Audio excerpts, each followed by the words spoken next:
7월 1일 월요일 시장 코스닥이 출범한 지 28주년이 되는 날입니다.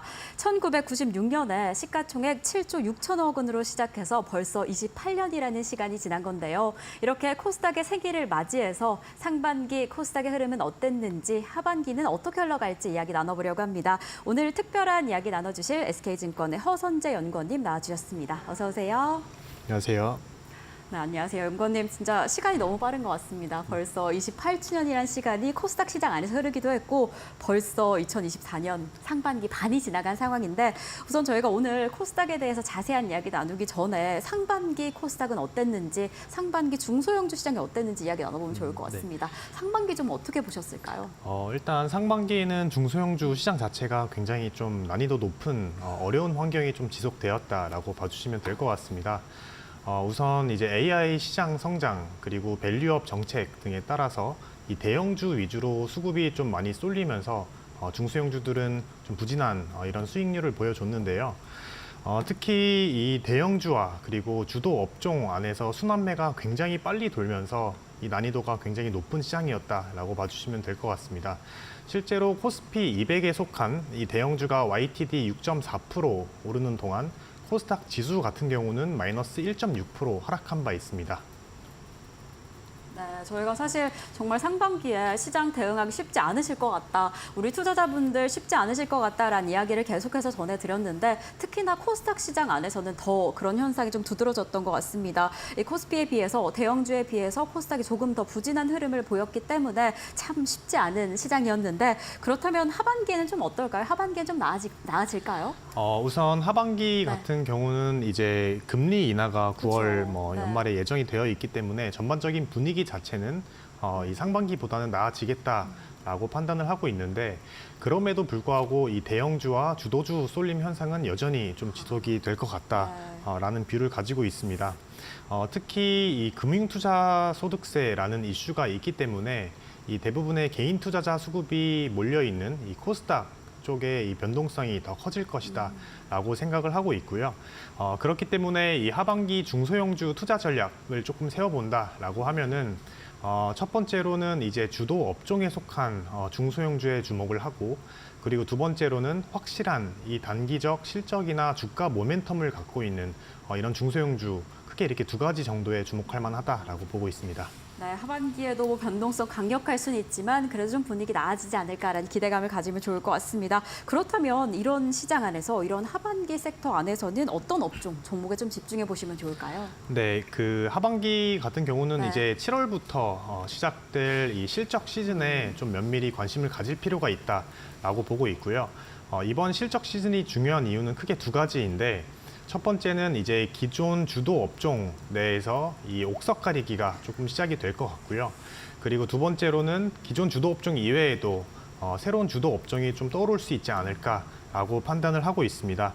그래서 기본적으로 지금까지 시장의 주도 업종이었던 반도체, 전력 설비, 조선, 식품, 화장품 등에 속한 중소형주 같은 경우는 지금 실적 기대치가 좀 상당 부분 올라와 있기 때문에 이에 부응하는 실적을 보여주지 못한다라고 하면은 조정이 올 수 있는 좀 그런 리스크가 있고요. 반면에 이제 상반기에 주가가 좀 양호하게 상승했지만 이제 하반기에 실적 성장이 좀 예상이 되는 조선, 디스플레이, 제약바이오, 의류, 헬스케어 등의 좀 다른 업종이 새로운 주도 업종으로 떠오를 수 있을지 좀 지켜볼 필요가 있을 것 같습니다. 네, 아무래도 우리 지금 기업들이 주가나 기대만큼이나 실적을 좀 해줄 수 있을지 그 실적을 잘 체크해 보시는 게 좋을 것 같습니다. 워낙 강력한 힘을 보였던 반도체라던가 전력 설비, 조선 화장품주들이 기대만큼 좋은 실적을 보이게 될지 그 부분도 체크해 보시면 좋을 것 같고 또 새로운 섹터가 등장하게 될지 그 여부도 이 실적에 따라 움직일 것으로 보여지니까 이 부분 7월 실적 시즌에 조금 더 집중해 보시면 좋을 것 같습니다. 자, 그렇다면 이렇게 계속해서 여러 가지 섹터를 집중해야 하고 또 새로 떠오를 섹터들도 좀 찾아봐야겠지만 지금 연구원님께서 좀 보고 계신 종목은 어떻게 되실까요? 크게 오늘 방송에서는 두 가지 정도 네. 말씀드리려고 하는데요. 한 가지는 기존의 주도 업종이었던 화장품 업종에 속한 이제 아직은 인지도가 낮은 중소형주 한 개, 그리고 지금까지 소외되었던 이 헬스케어 업종에 있는 종목 하나 총 2개 정도 말씀드리겠습니다. 네, 좋습니다. 저희가 사실 상반기에 계속해서 기대하고 있었던 화장품 섹터 그 안에서 하나 잡아주신다라고 이야기를 해주셨고 그리고 어찌 보면 그 대세에서 조금은 소외되었던 의료기기 섹터 안에서 저희가 한 종목씩 체크해 보도록 하겠습니다. 첫 번째 종목 어떤 종목 보고 계실까요? 우선 이제 의료기기 업체인 네. 오스테오닉이라는 종목 먼저 좀 말씀드리겠습니다. 네. 네, 오스테오닉 같은 경우는 12년 설립, 16년 코스닥 시장에 상장한 이 정형외과용 임플란트 소재 업체라고 봐주시면 될 것 같습니다. 이 정형외과용 임플란트라는 게 좀 생소하실 수 있을 텐데 쉽게 말해서 저희 뭐 뼈가 부러지거나 인대가 찢어졌을 때 신체에 삽입하는 이제 플레이트나 핀 이런 것들을 좀 제조하고 있는 업체라고 봐주시면 될 것 같습니다. 그래서 큰 포인트는 동사의 이제 현재 주가가 고점 대비 뭐 30%에서 40% 정도 조정받은 상황인데 왜 이렇게 주가가 좀 고점 대비 빠졌을까를 살펴보면 이제 진머라는 글로벌 의료기기 업체의 향후로 동사가 이제 ODM 계약을 체결했는데 미국 FDA가 원래 작년 연말에 예정이 되어 있었지만 이게 조금 지연된 영향이 가장 크게 작용을 했습니다.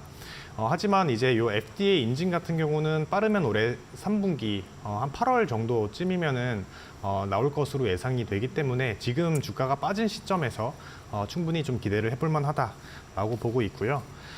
그리고 중요한 것은 이제 FDA 승인 자체가 굉장히 좀 강력한 주가 모멘텀이 될 거지만 이에 더불어서 FDA 승인 확보 이후 즉시 미국 수출이 시작이 될 것이기 때문에 올해 하반기에 좀 의미 있는 실적 성장까지 함께 나타날 걸로 보고 있습니다. 네, 오스테오닉 사실 오늘 이미 좀 주가가 움직이기 시작했습니다. 11%대 상승세를 보이고 있는데 그래도 지금 가격적인 측면에서 좀 매력적인 포인트다라고 이야기를 해주셨습니다. 또 어떻게 흘러가게 될지 잘 살펴보시면 좋을 것 같고 그리고 또 준비해 주신 다음 기업은 어떻게 해야 될까요? 네, 다음 기업은 이제 MI텍이라고 하는 네. 마찬가지로 국내 의료기기 업체이고요. MI텍 같은 경우는 이제 식도나 담관, 내장 등 각종 이 몸 안의 장기가 좁아지지 않도록 체내에 삽입하는 비혈관 스텐트를 만들고 있는 업체입니다. 참고로 비혈관 스텐트 같은 경우는 보통 암 환자나 이 비만 환자들이 많이 쓰는 그런 제품이다라고 봐주시면 될 것 같고요. 동사의 주가 차트를 한번 보시면은 마찬가지로 고점 대비 절반 이상 좀 빠진 상황인데요. 주가가 빠진 원인은 크게 2가지인데 첫 번째는 이제 글로벌 의료기기 업체인 보스턴 사이언티픽과의 인수합병이 좀 무산이 된 영향이 있고 작년에 실적이 좀 빠진 영향 크게 이렇게 2가지가 작용했다라고 봐주시면 될 것 같습니다.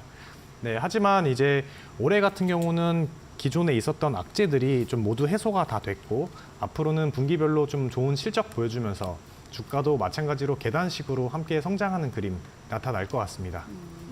네, 그렇다면 이야기해 주신 인수합병 이슈는 올해 좀 해결된다라고 보시나요? 인수합병 이슈 같은 경우는 사실 작년에 딜이 깨졌고요. 네. 차선책으로 이제 인수하려던 업체가 동사의 지분 9.9%를 인수하면서 현재 2대 주주로 들어와 있는 상황입니다. 네, MI텍 역시나 지금 가격적인 측면에서 고점 대비 50%가량 내려와 있는 상황이기 때문에 지금 이 시점에서 실적이 더 잘 뒷받침해 준다라고 한다면 여러 가지 기대감과 함께 주가적인 매력 포인트를 얻어갈 수 있지 않을까라는 생각이 듭니다.